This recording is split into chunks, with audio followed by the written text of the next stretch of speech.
السلام علیکم ورحمۃ اللہ وبرکاتہ۔ بسم اللہ الرحمن الرحیم، الحمد للہ رب العالمین، الرحمن الرحیم، مالک یوم الدین، ونشهد ان لا اله الا اللہ، ونشهد ان سیدنا ومولانا محمدا عبده ورسوله ارسلہ الى الناس کافۃ بشیرا ونذیرا، اما بعد فان خیر الحدیث کتاب اللہ، وخیر الهدی هدی محمد صلی اللہ علیہ وسلم، وشر الامور محدثاتها، وكل محدثة بدعة، وكل بدعة ضلالة، وكل ضلالة في النار۔ اعوذ باللہ السمیع العلیم من الشیطان الرجیم، بسم اللہ الرحمن الرحیم۔ وأذن في الناس بالحج يأتوك رجالا وعلى كل ضامر يأتين من كل فج عميق ليشهدوا منافع لهم ويذكروا اسم الله في أيام معلومات على ما رزقهم من بهيمة الأنعام، فكلوا منها وأطعموا البائس الفقير، ثم ليقضوا تفثهم وليوفوا نذورهم وليطوفوا بالبيت العتيق۔ سبحانك لا علم لنا إلا ما علمتنا إنك أنت العليم الحكيم۔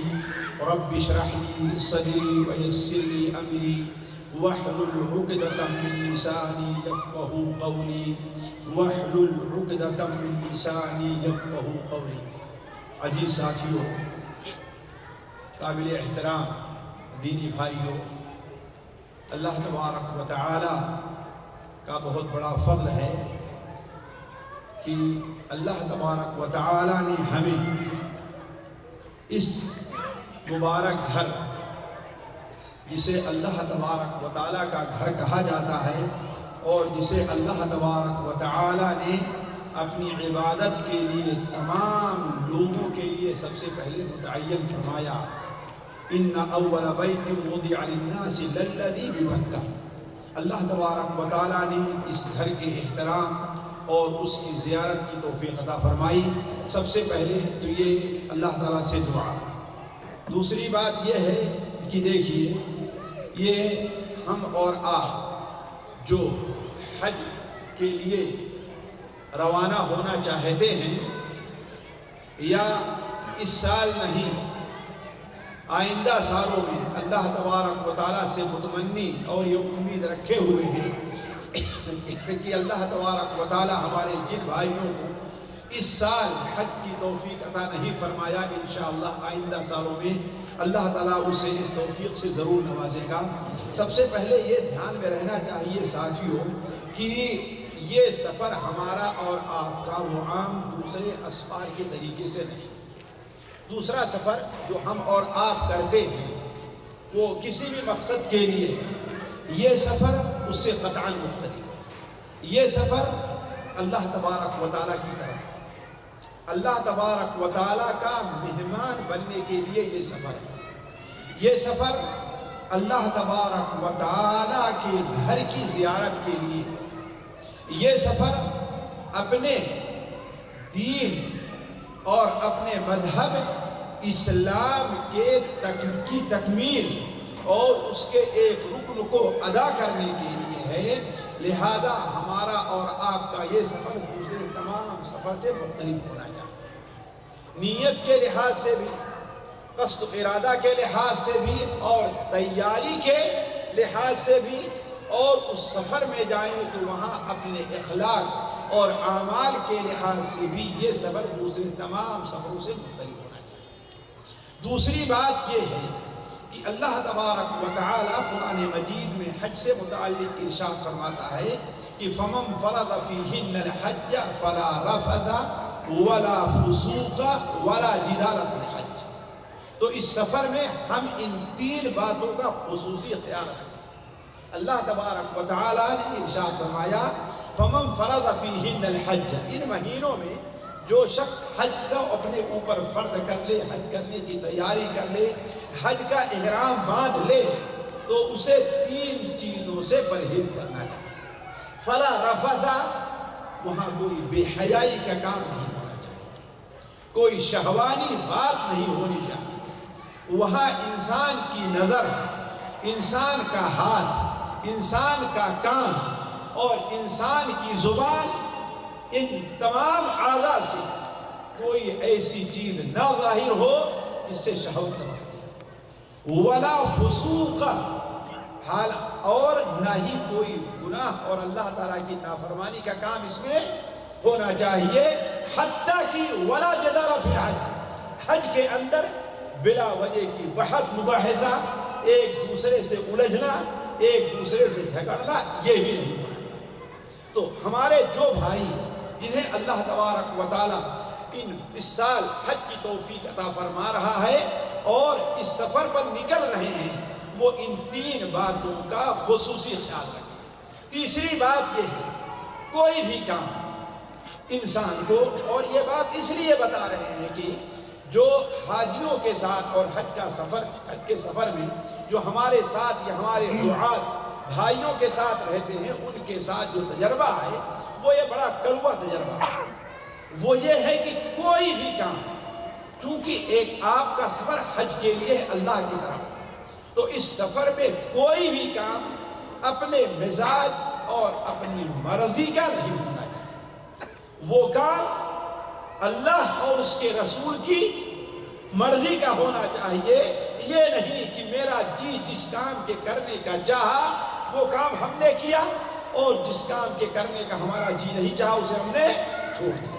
جہاں بیٹھنے کا ہمارا جی کہہ رہا ہے ہم وہاں پر بیٹھ رہے ہیں، لیکن ہمارا جی جہاں بیٹھنے کا نہیں کہہ رہا وہاں پر ہم نہیں بیٹھ رہے ہیں۔ ہمارا جی جہاں جانے کا کہہ رہا ہے وہاں تو ہم جا رہے ہیں، لیکن ہمارا جی جس طرف جانے کا نہیں کہتا، وہ چاہے جتنا ہی بڑا لائق ثواب کا ہو وہاں ہم نہیں جاتے۔ ایسا نہیں ہونا چاہیے، بلکہ انسان کے خیال، انسان کے تمام جو بھی رجحانات ہیں وہ اللہ اور اس کے رسول کی مرضی۔ اور آخری چیز جو اس ضمن میں ہے وہ سب سے اہم یہ ہے کہ دیکھیے، اللہ تبارک و تعالی نے جو بھی اعمال ہمارے اور آپ کے اوپر فرض کیے ہیں، ان میں کچھ واجبات ہیں اور کچھ سنن اور نوافل، کچھ واجبات ہیں اور کچھ سنن اور نوافل ہیں۔ یہ بات یقین مانیں کہ اللہ تبارک و تعالیٰ کسی بھی بندے کا کوئی بھی سنت کا عمل ہے، کوئی بھی نفل عمل ہے، اس وقت تک قبول نہیں کرتا جب تک کہ فرائض ادا نہ کیے۔ کوئی بھی عمل قبول نہیں جب تک اللہ کے فرائض کے اوپر آپ عمل نہ کریں۔ مثال کے طور پر آپ حج میں جا رہے ہیں، دعائیں کرتے رہیں گے، یہ سنن اور نوافل میں۔ حج میں جا رہے ہیں، ذکر اور اذکار کرتے رہیں گے، خرچ کرتے رہیں گے، یہ سنن اور نوافل میں۔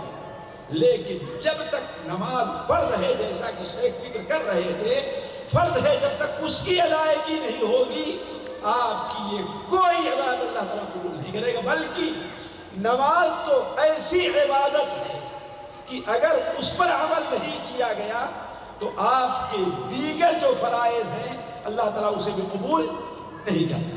اسی طریقے سے اللہ تبارک و تعالی بندوں کے فرائض اور نوافل کو اس وقت تک قبول نہیں کرتا ہے جب تک کہ بندہ اللہ تعالیٰ کی نافرمانی کے کام سے نہ بچتا ہے۔ کسی کا کوئی فریضہ، کسی کی کوئی سنت اللہ تعالیٰ قبول نہیں کرے گا جب تک کہ بندہ اللہ تعالیٰ کی جو نافرمانی کے کام ہے، خصوصاً کبائر جو ہے، بندہ اس سے پرہیز نہ کرتا رہے۔ مثال کے طور پر آپ وضو کریں، وضو سے اللہ تعالیٰ نے گناہوں کی معافی کا وعدہ کیا ہے، لیکن آپ کی یہ گناہ کب معاف؟ آپ گناہ کب معاف؟ جبکہ آپ اللہ کی نافرمانی کے کاموں سے بچتے رہے تھے۔ ان تجتنبوا کبائر ما تنہون عنہ نکفر عنکم سیئاتکم وندخلکم مدخلا کریما۔ اگر تم ان تمام بڑے بڑے گناہوں سے بچتے رہو جس سے اللہ نے تمہیں روکا ہے، تو اللہ تعالیٰ تمہاری چھوٹی سیئات جو گناہ ان کو معاف کر دے گا اور تمہیں عزت کی جگہ میں داخل کرے گا۔ الصلوات الخمس والجمعة إلى الجمعة ورمضان إلى رمضان مکفرات لما بینہن اذا اجتنبت الکبائر. 5 وقتہ نمازیں ایک جمعہ دوسرے جمعہ تک کے اور ایک رمضان دوسرے رمضان تک کے گناہوں کا کفارہ ہے. کب؟ جب انسان کبائر سے بچتا ہے. تو یہ چند باتیں ہیں جو حج اللہ تبارک و تعالیٰ کے اس مبارک گھر کے حج کرنے والوں کا ان باتوں پر خصوصی توجہ دینی چاہیے. اب آتے ہیں ہم اصل اپنے مقصد کی طرف کہ حج کا طریقہ کیا ہے. جو دیکھیں کچھ حج کے آداب اور طریقے وہ ہیں جو حج سے نکلنے سے پہلے ہیں اور کچھ ہیں جو حج کے لیے نکلنے کے بعد ہیں. حج سے نکلنے کے پہلے جو ہیں میں ان سے ابھی تعارف نہیں کرنا چاہتا اس لیے کہ وقت نہیں ہے. مثال کے طور پر حج سے نکلنے سے پہلے انسان اپنے گناہوں سے اللہ تبارک و تعالیٰ کی معافی چاہے اور توبہ کرے. حج سے نکلنے سے پہلے انسان کو چاہیے کہ اپنے ساتھ ایسے لوگوں کو رکھے جو اس مبارک کام میں اس کے مدد کریں. یہاں لوگ عام طور پر اپنے دوست اور ساتھیوں کو لے کر کے جاتے ہیں اور میرا اپنا تجربہ کہ بہت سے لوگ حج کی مخالفات میں صرف اپنے ساتھی کی وجہ سے پڑ جایا کرتے ہیں. یہ کام کیوں کیا بھائی؟ ارے ہمارے ساتھی لے کر کے چلے گئے. یہ کام تم نے کیوں چھوڑا؟ اس لیے کہ ہمارے ساتھی نے کہا کہ یہ ضروری نہیں ہے. تو حج کے لیے آپ نکل رہے ہیں یہ کام آپ کا اللہ کے لیے ہے اور اللہ کی طرف ہے. لہذا کسی اللہ کے نیک بندے ہی کا ساتھ آپ تلاش کریں. اسی طریقے سے حج سے نکلنے سے پہلے انسان اپنی نیت کو درست کرے. جیسا کہ شاید ابھی اخلاص کی بات کر رہے تھے کہ یہ کام کس لیے ہم کریں؟ صرف اللہ تبارک و تعالیٰ کے لیے. اسی طریقے سے حج سے نکلنے سے پہلے انسان کو حج کے طریقے ضرور سیکھنا چاہیے. یہ بڑی اہم چیز ہے. لوگ اتنا بڑا پلان بنا لیتے ہیں لیکن حج کی بنیادی باتیں ہیں جو ان کو معلوم نہیں رہتی. حج کے طریقے سے متعلق چند باتیں آپ کے سامنے اختصار کے ساتھ ہم یہ رکھتے ہیں. دیکھیے پہلے تو ہم یہ جانیں ہمارے بھائی، اور میں ہمیشہ یہ کہتا ہوں کہ دیکھیے حج کے کچھ ارکان ہیں، حج کے کچھ واجبات ہیں اور حج کے کچھ سنن اور نوافل. یہ اللہ تعالیٰ نے جو اپنے بندوں کے لیے رکھا ہے اس کے اندر بہت بڑی حکمت پائی جائے. لہذا انسان کو چاہیے کہ یہ چیز جانے، لیکن جہاں تک عمل کا تعلق ہے عمل انسان تمام چیزوں پر کرے. یہ نہیں کہ جو فرائض ہیں ان پر عمل کر لے، جو سنتیں ہیں ان کو چھوڑ دیں. علماء نے جو یہ تقسیم کی ہے کہ یہ رکن ہے اور یہ واجب ہے اور یہ سنت ہے، اس لیے نہیں کہ انسان فرائض پر عمل کر لے اور سنت کو چھوڑ دے. اس لیے نہیں، یہ بنیادی غلطی بعض لوگوں سے ہوتی ہے. بلکہ انسان کوشش یہ کرے کہ تمام کام کرے، چاہے فرض ہے یا سنت ہے. اب اگر انسان اس کام کے کرنے سے عاجز آ گیا ہے تو اب اسے یہ سوچنا ہے کہ اب ہمیں کیا کرنا. سنت ہے تو انشاءاللہ اس پر کوئی گناہ نہیں، واجب ہے تو انشاءاللہ اس کا کفارہ کیا بنے گا؟ انسان دم دے دے گا تو. اور اگر رکن چھوٹا ہے تو جی اس کا پورا کرنا ضروری ہوگا اگر ممکن ہے تو، اور اگر ممکن نہیں ہے تو اس کا حج نہیں ہے، آئندہ سال اسے دوبارہ حج کرنا ہوگا. اس لیے ان چیزوں کو بھی سمجھنا بہت ضروری ہے. دیکھیے سب سے اہم چیز جس کو سمجھنا ضروری ہے، اس لیے کہ حج ایک ایسا عمل ہے جس کی توفیق عموماً لوگوں کو ہر سال نہیں. بہت سے ہمارے بھائی ہیں ان کو زندگی میں ایک بار موقع ملا. بہت سے بھائی ہیں ایک بار حج کر لیے تو 6 سال 8 سال 10 سال کے بعد اللہ بہتر جانے کب موقع ملے گا انہیں. لہذا یہ بڑی ضروری چیز ہے کہ انسان یہ دیکھے اور یہ سوچے کہ حج کے اندر واجبات کیا ہیں اور ارکان کیا ہیں. خصوصاً ارکان جو ہیں انسان ان کو بڑی مضبوطی سے پکڑے، وہ نہ چھوٹنے پائیں. کیوں؟ اس لیے کہ اگر سنت چھوٹ گئی تو اللہ تعالیٰ معاف کر دے گا. اگر واجب چھوٹ گیا ہے تو اس کا کفارہ پیسہ دے کر کے، دم دے کر کے یا روزہ رکھ کر کے ہو جائے گا. لیکن اگر رکن چھوٹ گیا ہے تو اس کا کفارہ مثال کے طور پر ایک آدمی ہے. پہلے رکن سن لیجئے کون کون سے رکن ہیں حج. دیکھیے حج کے 4 رکن بڑے اہم ہیں. حج کے 4 رکن بڑے اہم ہیں، اور اگر اس میں 5واں بھی آپ شامل کر لیں تو کوئی برا نہیں. پہلا کیا ہے؟ احرام باندھنا.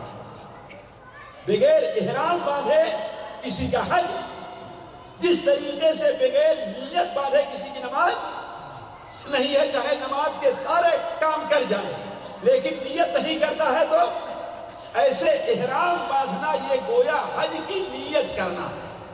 لیکن یہ سمجھیں احرام باندھنا ہمارے یہاں کیا سمجھتے ہیں لوگ؟ 2 چادر پہن لینا یہ احرام باندھنا.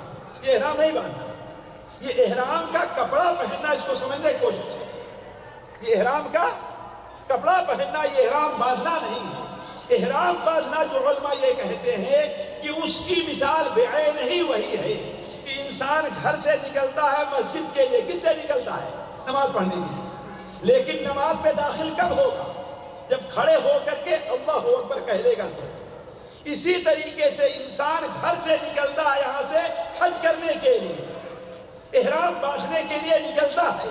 لیکن محرم کب ہوگا؟ جب کپڑا پہن کر کے، نہا کر کے، دھو کر کے جو احرام کے سنن اور واجبات ہیں ان پر عمل کر کے انسان اب یہ نیت کر لے کہ اب میں حج کا کام کرنے جا رہا ہوں، شروع کر رہا ہوں اپنے حج کے کام یا عمرے کے کام، اور انسان تلبیہ پڑھنا شروع کر. تو پہلا رکن کیا ہے؟ وہ احرام باندھنا. لہذا یہ چھوٹنا نہیں چاہیے، احرام باندھنا. دوسرا رکن ہے وہ طواف کرنا ہے بیت اللہ شریف. وہ کیا ہے؟ لیکن کون سا طواف؟ حج سے متعلق بات کر رہا ہوں، عمرے سے متعلق نہیں. وہ کون سا طواف؟ کب کیا جاتا ہے؟ جو 10ویں ذی الحجہ کو کیا جائے. کب کیا جائے گا؟ 10ویں ذی الحجہ کو. یہ حج کا رکن ہے. اگر کوئی آدمی حج کے سارے کام کرے اور بیت اللہ شریف کا طواف نہیں کرتا اور واپس امریکہ چلا جائے تو اسے واپس آ کر کے اس کا طواف کرنا ہوگا، ورنہ اس کی بیوی تک اس کے لیے حلال نہیں ہوگا. سمجھ رہے ہیں نا؟ اس کی بیوی وہ شادی کرنا چاہے اس کا نکاح منعقد نہیں ہوگا. نکاح کرنا بھی چاہے لاکھ مولویوں کو بلا کر کے نکاح پڑھوائے، لیکن اس کا نکاح منعقد نہیں ہوگا الا کہ اس کے جو حصر کا احصار کا معاملہ ہے وہاں پر بہت الگ مسئلہ ہے. لیکن اصل یہ ہے کہ اس کا حج مکمل نہیں ہوگا، اسے دوبارہ آ کر کے کیا کرنا ہوگا؟ طواف کرنا ہوگا. ٹھیک ہے نا؟ 2 رکن ہو گئے. تیسرا رکن کیا ہے؟ عرفہ میں قیام کرنا ہے. کیا ہے؟ میدان عرفات میں قیام کرنا ہے. خواہ 1 منٹ ہی کے لیے کیوں نہ ہو اور ٹھہرنا نہ ہو، خواہ سواری پر سے گزر ہی جانا کیوں نہ ہو، چاہے جہاز سے کیوں نہ گزر جانا. ضروری یہ ہے کہ 9ویں ذی الحجہ کو 10ویں ذی الحجہ کی فجر ہونے سے پہلے 9ویں ذی الحجہ کو فجر کے بعد سے لے کر کے 24 گھنٹے کا موقع ہے. اللہ تعالیٰ کی رحمت ہے بندوں کے اوپر. 24 گھنٹے کا موقع ہے. اس 24 گھنٹے میں خواہ 1 سیکنڈ ہی کے لیے کیوں نہ ہو اسے عرفات میں جانا ہے. اگر کوئی عرفات نہیں جائے تو اس کا حج الحج عرفہ آپ نے بیان فرمایا. اس لیے یہ تاکید کر رہا ہوں کہ میرا اپنا تجربہ ہے اور دیکھ کر کے بہت سے ہمارے بھائی جو اہل علم کے ساتھ حج نہیں کرنا چاہتے وہ نہیں کرتے. ان میں بہت سے لوگوں سے یہ غلطی ہوتی ہے. مثال کے طور پر بہت سے لوگ مسجد میں ٹھہرے رہ جاتے ہیں اور مسجد کا جو مغربی حصہ ہے، مشرقی حصہ ہے، نہیں مغربی حصہ جو کعبہ کی طرف ہے، ان میں کا کافی حصہ جو ہے وہ میدان عرفات سے باہر. بہت سے لوگ تو کیا کیے، گئے نماز پڑھے، پتہ نہیں انہیں نماز کہاں ملی ہے، مسجد کے کس حصے میں ملی ہے، اور نماز پڑھ لینے کے بعد آتے ہیں سائے کی تلاش میں وادی کو پار کر کے عرفات سے باہر ٹھہر جاتے ہیں، یہ ہم نے اپنی آنکھوں سے دیکھا ہے، اور ایک دو کو نہیں ساتھیوں، ہزاروں کی تعداد رہتی ہے ایسے لوگ، ایک دو نہیں ہزاروں کی تعداد ہے۔ ایسے لوگ، ان کا حج خطرے میں، ان کا حج کیا ہے؟ تو عرفے میں ٹھہرنا کیا ہے ساتھیوں؟ یہ بہت حج کا رکن ہے۔ یہ کتنے ہو گئے؟ یاد رہے گا، پہلا کیا ہے جی؟ دوسرا کیا ہے؟ کس دن کا؟ جب جاتے ہیں تو یہاں سے جی، عرفہ سے واپس آنے کے بعد۔ اور تیسرا کیا ہے؟ عرفہ کے اندر قیام کرنا ہے۔ اور چوتھا صفا اور مروہ کی سعی کرنا ہے۔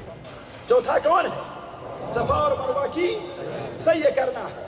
اور یہ بھی پہلے بھی ہو سکتی ہے اور بعد میں بھی ہو سکتی ہے، طواف کی طرح اس میں پابندی نہیں ہے۔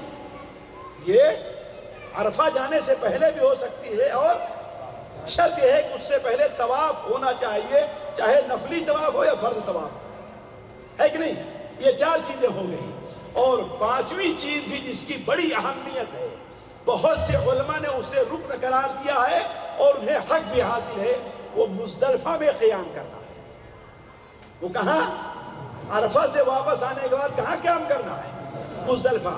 یہ 4 یا 5 ساتھیوں حج کے ارکان ہیں، جن کو گرہ باندھ لینا چاہیے، سارا کام چھوٹ جائے، لیکن یہ 5 کام حاجی سے چھوٹنا نہیں چاہیے۔ اس کے بعد مقام آتا ہے واجبات۔ اس کے بعد مقام کیا آتا ہے؟ مثال کے طور پر احرام باندھنا کیا ہے ذاتی؟ رکن ہے، لیکن میقات سے احرام باندھنا یہ واجب ہے۔ میقات سے احرام باندھنا واجب ہے۔ مثال کے طور پر ایک شخص یہاں سے گیا، وہ حج کرنے جانا چاہتا ہے، حج کرنے جانا چاہتا ہے، کہتا ہے کیوں یہاں ابھی پولیس والوں کا مسئلہ ہے اور یہ ہے، یا بعض لوگ لاپرواہی میں چلے جاتے ہیں، کہاں؟ مکے پہنچ گئے اور احرام نہیں باندھا، کیا کہتے ہیں؟ چلتا ہوں مسجد عائشہ سے احرام باندھ، ہے نا؟ یا بہت سے لوگ یمبو سے چلے، چلتا ہوں ریاض سے چلے، کہتے ہیں ہمیں جس حملے کے ساتھ جانا ہے وہ حملہ کہاں کا ہے؟ جدہ کا ہے، یا وہ حملہ کہاں کا ہے؟ مکے کا ہے، چل کر کے ہم وہاں سے احرام باندھ لیں گے، اس لیے کہ ہمیں اس حملے کے ساتھ جانا ہے۔ ہم یہ کہتے ہیں وہاں جا کر کے احرام باندھیں گے، ان کا حج تو ہو جائے گا، لیکن ان کے اوپر 2 چیزیں واجب ہیں، 2 چیز واجب ہیں۔ ایک تو یہ ہے کہ اللہ تعالیٰ سے توبہ کریں، جس سے عام طور پر لوگ غافل رہتے ہیں۔ کیوں؟ اس لیے کہ میقات سے احرام باندھنا واجب ہے، ایک واجب کو چھوڑا ہے، گناہ کیا۔ اور دوسری چیز کیا ہے؟ ایک بکری دینا ہے، کس کے لیے جی؟ اللہ تعالیٰ کے لیے، فقراء اور مساکین میں مکے میں تباہ کر کے تقسیم کی جائے گی۔ تو واجب جیسے کہ ہم میقات سے احرام باندھنا ہے کہ نہیں؟ اور عرفہ کے مقام میں سورج ڈوبنے تک ٹھہرنا، کتنا؟ اگر سورج ڈوبنے سے پہلے نکل گئے تو عرفہ کا قیام تو ہو گیا، لیکن واجب چھوڑا۔ کیا کیا ہے؟ واجب چھوڑا ہے کہ نہیں؟ اسی طریقے سے بال چھلانا ہے، یہ کیا ہے؟ حج کے واجبات میں سے۔ مینا کی راتوں میں 10 کے بعد جو آتی ہے، 11 کی رات، 12 کی رات، اور اگر 12 کو نہ نکلے 13 کی رات، یہ کہاں ٹھہرنا ہے؟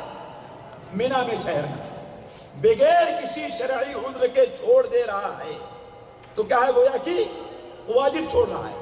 اسی طریقے سے کنکڑیاں مارنا کیا ہے؟ یہ واجبات میں سے۔ بہت سے علماء بلکہ جمہور کے نزدیک مزدلفہ میں قیام رات گزارنا، خاص طور پر آج کے توقیت کے لحاظ سے 1:30-2 بجے تک، 10ویں تاریخ کا چاند جب ڈوب جائے تو ان لوگوں کے لیے جو کمزور ہیں یا ہیں، انہیں مزدلفہ سے رخصت ہونے کی اجازت ہے کہ نہیں؟ یہ واجبات میں سے اس طریقے سے اور بھی بہت سی چیزیں واجب ہیں۔ تو کہنے کا مطلب یہ ہے انسان کو چاہیے کہ وہ واجبات اور ارکان کو اچھی طریقے سے سمجھے۔ اس کے بعد دیکھیے ہم اور آپ آتے ہیں میقات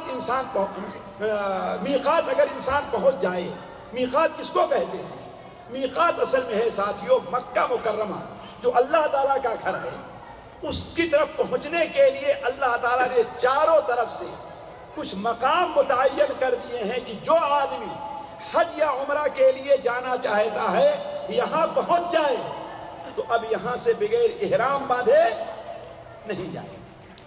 یہاں اب سلا ہوا کپڑا پہن کر کے، اور سلے ہوئے کپڑے سے کیا مراد ہے؟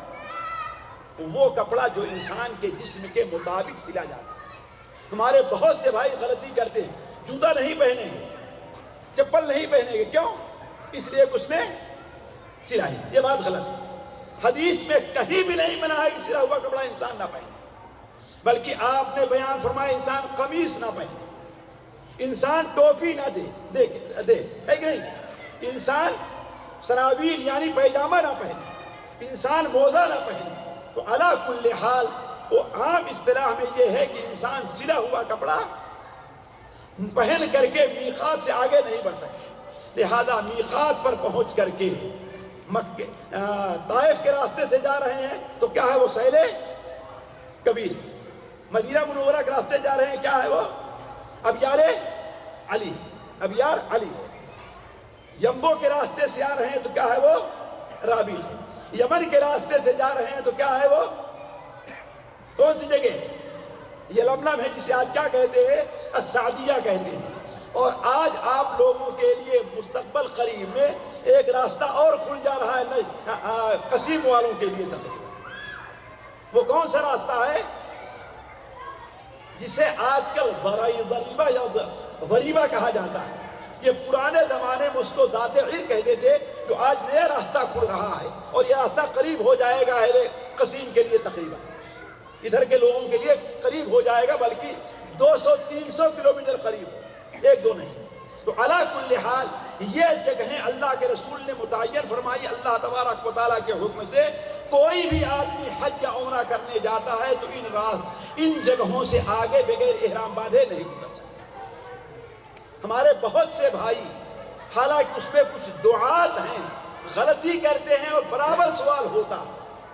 مثال کے طور پر کچھ لوگ کہتے ہیں بھائی ہمیں تصریح نہیں ملی، ہمیں حج کی تصریح نہیں ملی ہے، تو کیا کرتے ہیں؟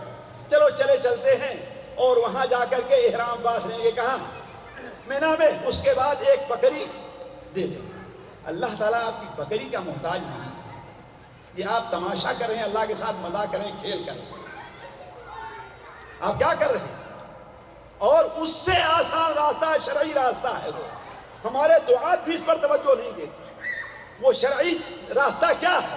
آپ احرام باندھ کر کے جائیں، البتہ اپنے سلے ہوئے کپڑے آپ نہ اتاریں، آپ احرام باندھ کر کے جائیے، سر کو کھول دیجئے، موزہ اتار دیجئے، صرف آپ سلے ہوئے جسم کے اوپر کپڑے پہنے ہیں اور اللہ تعالیٰ سے استغفار کیجئے۔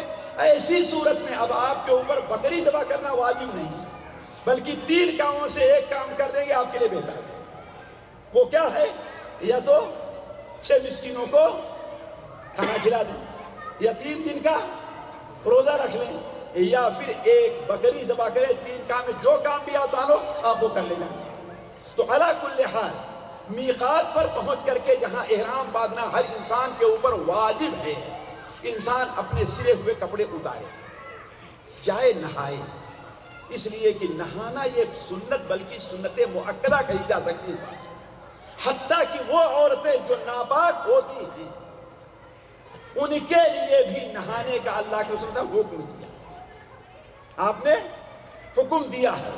تو ضروری ہے نہیں ہے بلکہ لیکن سنت کا طریقہ کہ انسان نہائے، لیکن وہاں جا کر کے بات لمبی ہوتی ہے۔ ہمارے بہت سے بھائی غلطی کرتے ہیں، وہی ناخن کاٹنے لگتے ہیں، اپنے ناک کے نیچے کے بال چھیلنا شروع کر دیتے ہیں۔ اللہ کے بندے، یہ احرام کی سنتوں میں سے نہیں ہے، یہ تو ہر وقت کا کام ہے۔ اگر کوئی مجبوری نہیں ہے، کسی کے ناخن بڑھے ہیں تو آپ گھر سے کاٹ کر کے جائیں، راستے میں جا رہا ہے وہاں جا کر کے بھیڑ لگانا اور دیری کرنا، اندر حمام میں گھس گئے ہیں تو لوگ دروازہ پیٹ رہے ہیں اور اندر باہر سے کھانس رہے ہیں، لیکن آدمی نکلنے کے جب پورا کام کرے گا یہاں سے لے کر کے نیچے سوائی تبھی نکل پائے گا نا وہ۔ یہ بنیادی غلطی ہوتی ہے، یہ کام احرام کے کاموں میں سے نہیں ہے۔ علی کل حال نہا کر کے 2 کپڑے کے اندر انسان آ جائے 2 چادروں میں، بہتر ایک سفید چادر ہو، لیکن عورتوں کے لیے نہیں، عورتوں کے کوئی بھی کپڑا ہونا چاہیے، 2 چادروں میں آ کر کے ایک سنت یہاں پر عام طور پر لوگ چھوڑ دیتے ہیں اور ہم لوگ بھی چھوڑتے ہیں، یہاں پر سنت طریقہ ہے خوشبو لگائی ہے، لیکن کپڑے میں نہیں، جسم کے اندر خوشبو لگانا یہ ہمارے نبی کی سنت ہے، آج لوگ بلکہ اسے ناجائز سمجھتے ہیں۔ خوشبو لگانا، جب خوشبو لگا لے، کسی نماز کا وقت ہے یا تحیت الوضو کی نیت سے انسان 2 رکعت پڑھ کر کے جب سواری پر بیٹھنے لگے یا بیٹھ جائے، تب انسان نیت کرے کہ اب ہم حج یا عمرہ کرنے جا رہے ہیں۔ اور عام طور پر ہم لوگ عمرے کی نیت کرتے ہیں، اس لیے کہ عام طور پر جو لوگ جاتے ہیں وہ حج تمتع کی نیت سے جاتے ہیں، حج قران یا حج افراد کی نیت سے کم ہی لوگ جاتے ہیں۔ عام لوگ جو، اس لیے کہ ساتھیوں آپ نے سنا ہوگا احرام 3 قسم کا باندھا جاتا ہے، حج قران کا، حج تمتع کا اور حج افراد کا۔ حج افراد یعنی صرف حج کر رہا ہے، حج قران اور تمتع یعنی حج عمرہ دونوں کر رہا ہے۔ فرق یہ ہے کہ قران میں ایک ہی ساتھ حج اور عمرے کا احرام باندھا جاتا ہے، البتہ تمتع میں پہلے عمرے کا احرام باندھے گا، پھر مکہ جا کر کے حلال ہو جائے گا، پھر 8ویں ذی الحجہ کو کس کا احرام باندھے گا؟ حج کا احرام۔ علی کل حال میقات سے عمرے کا احرام باندھ لیا اور تلبیہ پڑھنا شروع کرے۔ تلبیہ بڑی اہم عبادت ہے، بلکہ بہت سے علماء نے، اور سچ بتاؤں میں اس نتیجے پر پہنچ رہا ہوں کہ تلبیہ پڑھنا گویا کہ واجب ہے، اور تلبیہ بلند آواز سے پڑھنا چاہیے۔ ہمارے بھائیوں کو شرم آتی ہے تلبیہ پڑھتے ہیں، کچھ لوگ پڑھیں گے لبیک اللہم لبیک لبیک اللہم لبیک، جبکہ صحابہ کرام کا طریقہ یہ تھا کہ ابھی مشکل سے 70 کلومیٹر مدینہ منورہ سے آگے بڑھتے تھے، بلکہ اس سے بھی کم، کہ ان کے آواز گلا ان کا پھٹ جایا کرتا تھا، اتنی آواز سے تلبیہ پڑھا کرتے تھے۔ تو تلبیہ پڑھنا بہت بڑی اچھی نیکی اور بڑی اچھی عبادت ہے۔ علی کل حال تلبیہ پڑھتے ہوئے انسان چلے جائے، جب مکہ پہنچ گیا اور حدود حرم میں جب داخل ہو جائے تو تلبیہ پڑھنا انسان بند کر دے۔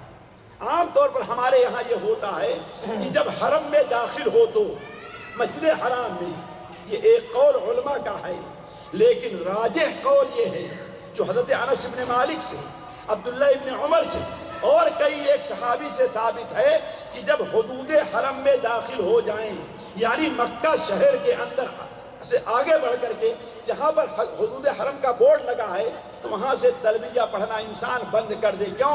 اس لیے کہ اب اللہ تعالیٰ کے گھر کے صحن میں داخل ہو چکا ہے۔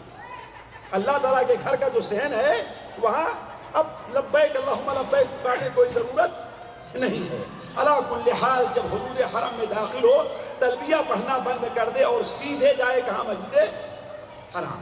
مسجد حرام میں داخل ہونے کے لیے کوئی خاص دعا نہیں ہے، عام مساجد کے جو آداب ہیں ان کو ملحوظ رکھے اور سیدھے مسجد حرام میں جا کر کے حجر اسود کے پاس جائے، حجر اسود کا بوسہ لینا، چھونا یا اشارہ کرنا جو بھی ممکن ہو، وہاں کھڑے ہو کر کے، لیکن اس سے پہلے ایک کام کرنا ہے، وہ کیا ہے؟ احرام کی چادر کو اتباع کر لینا ہے۔ یعنی کس طریقے سے؟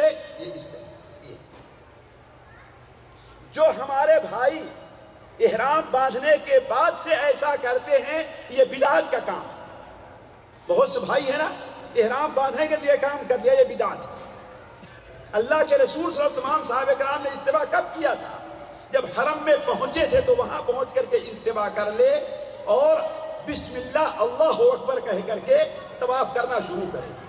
بسم اللہ حضرت عبداللہ ابن عمر سے ثابت ہے، اور اللہ اکبر کہنا ایک حضرت عبداللہ ابن عباس وغیرہ کی روایت ہے، اللہ کے رسول صلی اللہ علیہ وسلم ثابت ہے کہ طواف کرنا شروع کرے اور بیت اللہ شریف کے 7 چکر لگائے۔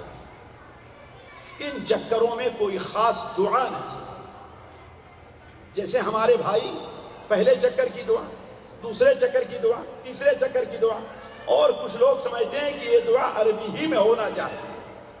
اللہ تعالیٰ پنجابی بھی سمجھتا ہے، نہیں سمجھتا؟ جی ہندی بھی سمجھتا ہے اللہ تعالیٰ۔ تو جس زبان میں آپ کو دعا آتی ہو، جس زبان میں اللہ تعالیٰ سے دعا کر سکتے ہیں وہ دعا آپ کرتے رہیں۔ البتہ صرف آپ جب رکن یمانی اور حجر اسود کے درمیان میں رہیں تو وہاں کیا پڑھنا ہے ساتھی؟ ربنا آتنا فی الدنیا حسنہ وفی الآخرۃ حسنہ وقنا عذاب النار۔ 7 چکر پورے کر لینے کے بعد اب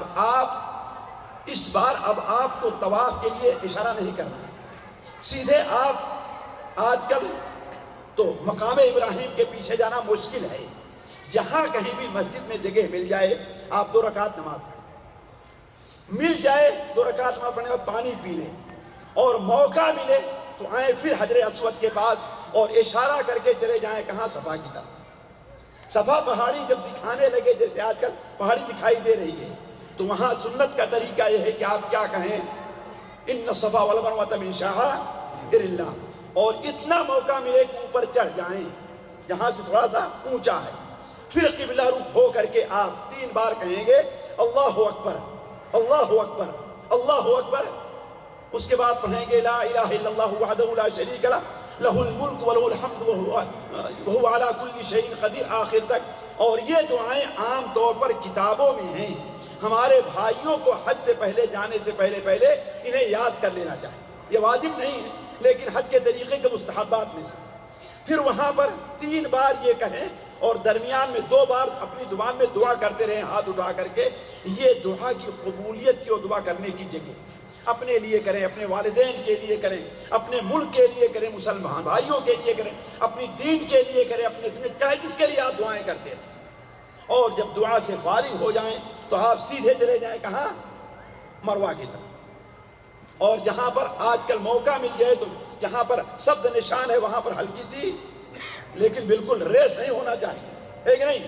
بہت سے بھائی دوڑنا شروع کر دیتے ہیں تو دائیں بائیں والوں کو دھکا دیتے ہوئے گزر جایا کرتے ہیں، اطمینان سے، یعنی ایک دوڑ لگائیں جو انسان جیسے کسی کام کے لیے چلتا ہے انسان دوڑ لگاتا ہے۔ علی کل حال جب مروہ پر پہنچ جائیں تو مروہ پر بھی وہی لا الہ الا اللہ لا شریک لہ لہ الملک ولہ الحمد وعلی کل شیء قدیر آخر تک پڑھیں اور اللہ تعالیٰ سے دعا کریں۔ اسی طریقے سے 3 بار یہ کہیں اور 2 بار دعا کریں اور پھر آپ چکر لگائیں۔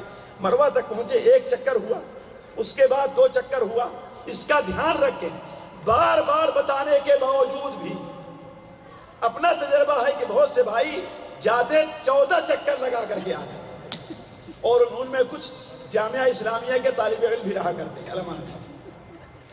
اس کو اچھی طریقے سے سمجھیں، ہے کہ نہیں؟ کتنے چکر لگانا ہے؟ چکر کب پورا ہوگا؟ جب ایک بار جا کر واپس آئیں گے تب نا جی بھائی۔ چکر کس کو کہتے ہیں؟ چکر کس کو کہتے ہیں؟ جب پورا گھوم کر کے آئے گا تب نا۔ ہاں، یہ 2 مانے جائیں گے، تو اس کو دھیان دینا چاہیے کہ 7 کہاں پورے ہوں گے؟ صفا پر آ کر کے جی ہاں، 7واں چکر کہاں پورا ہوگا؟ مروہ پر۔ آپ کا اب یہ عمرہ پورا ہو گیا ہے، باقی صرف کیا رہ گیا؟ بال کا کٹانا۔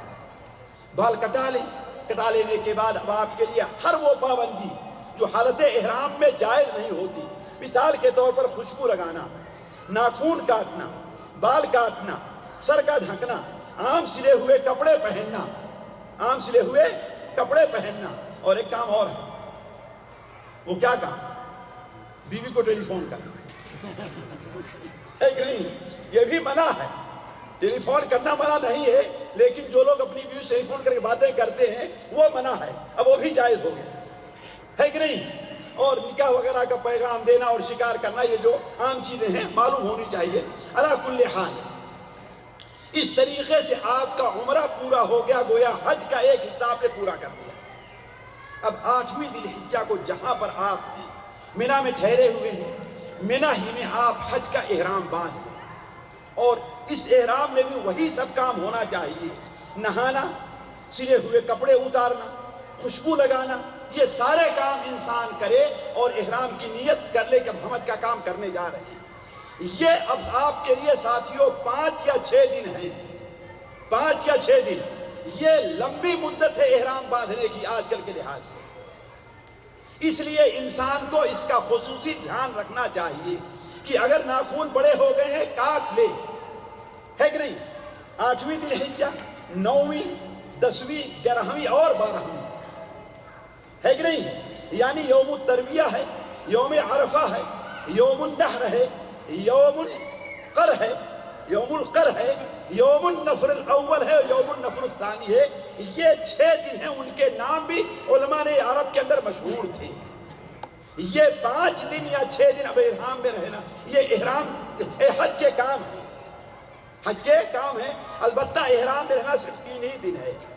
تو 8ویں ذی الحجہ کو احرام باندھ کر کے مینا جائیں، اور اگر مینا میں رہیں تو وہیں سے احرام باندھیں. البتہ مانے کہ مینا کے اندر سنت کا طریقہ یہ ہے کہ 5 وقت کی نماز پڑھی جائے. لیکن اگر حملے کی طرف سے یا کسی اور طرف سے کوئی پابندی آ جائے کہ ہاں بھائی آدھی رات کو جانا ہے، تو بہت سے لوگ حجت کے اوپر آ جاتے ہیں، ارے ہمارا حج کیسے مکمل ہو؟ اس لیے کہ واجب کے لیے سنت کو چھوڑا جا سکتا ہے. یہ تنظیمی امور ہمیں اس کی پابندی ضروری ہے. اسی لیے ہم نے پہلے مقدمے کے طور بیان کر دیا تھا کہ حج کے معاملے میں انسان اپنے مزاج اور اپنے خواہش پر عمل نہ کرے. کس پر کرے؟ وہ جو بتانے والے لوگ ہیں یا جو نظام ہے یا جو شرعی حکم ہے، انسان اس کی پابندی ضرور کرے، ہے کہ نہیں؟ تو 5 وقت کی نماز پڑھنا وہاں سنت ہے. قصر پڑھی جائے گی اور جمع نہیں کی جائے گی، قصر کے ساتھ پڑھی جائے گی. یعنی 2 رکعت ظہر، 2 رکعت عصر اور 2 رکعت مغرب. جی جو بھائی 1.5 رکعت نہیں کرے گا قصر نہیں ہو سکتی. جی ہاں، مغرب میں قصر نہیں ہے. 3 رکعت مغرب کی، پھر اس کے بعد 2 رکعت عشاء کی اور 4 رکعت فجر کی. صحیح ہے نا؟ فجر کی کتنی؟ اس لیے کہ فجر کی سنت پڑھی جائے گی. فجر کی اللہ کے رسول فجر کی سنت نہیں چھوڑا کرتی. پھر اس کے بعد جب 9ویں ذی الحجہ ہو جائے تو عرفہ کے مقام میں جائیں. ساتھیوں، یہ بڑی اہم عبادت ہے عرفہ اور رکن ہے. عرفہ میں ٹھہریں گے کب؟ سورج ڈوبنے تک. سورج ڈوبنے کے بعد تک میدان عرفات میں ٹھہریں. یہاں خصوصی توجہ یہ دینی چاہیے کہ میدان عرفات میں عام طور پر لوگ اپنا وقت یا تو سونے میں گنوائیں گے یا تو بیکار گپ شپ میں گنوائیں گے، یا بہت سے لوگ کہیں گے شیخ صاحب اجازت دیں تو ذرا ہم کہاں جاتے ہیں؟ جبل عرفات پر جاتے ہیں. اور جبل عرفات پر چڑھنا ایک بدعت کا کام. اللہ کے رسول صلی اللہ علیہ وسلم ٹھہرے وہاں پر تھے، لیکن کہاں ٹھہرے تھے؟ آپ پہاڑی سے نیچے ٹھہرے تھے. اور آپ نے کیا فرمایا تھا؟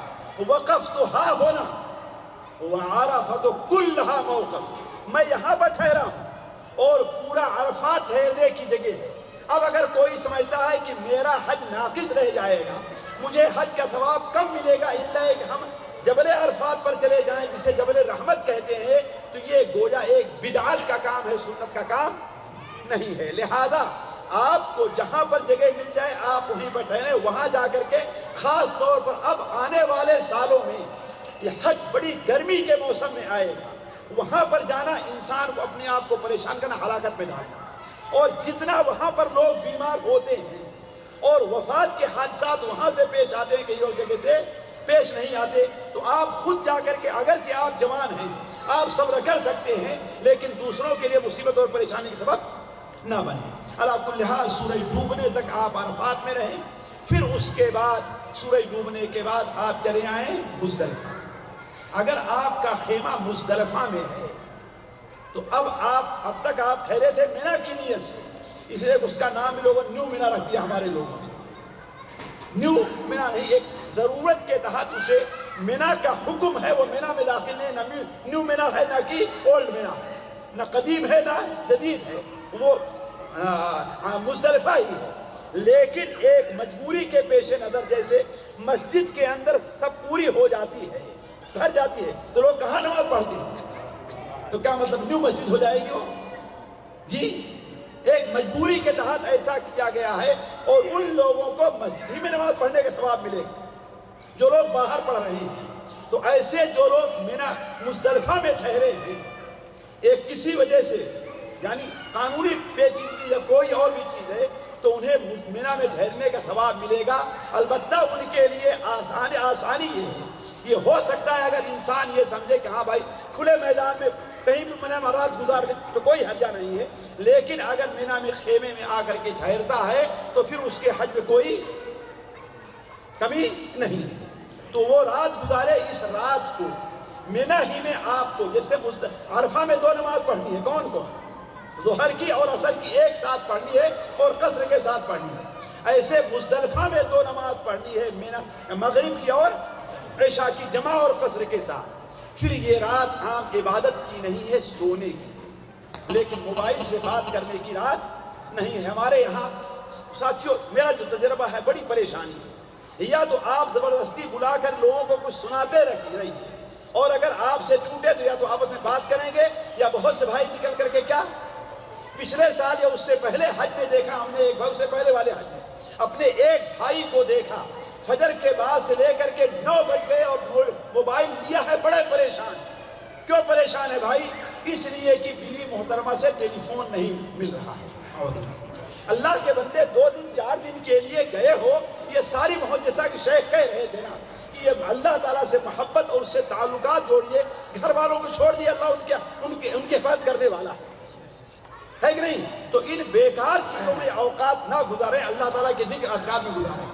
10ویں ذی الحجہ کی صبح کو فجر کے بعد جب سورج نکلنے کے قریب ہو تو فجر کے بعد سے لے کر کے یہ وقت دعا کا ہے اور دعا کی قبولیت کا ہے.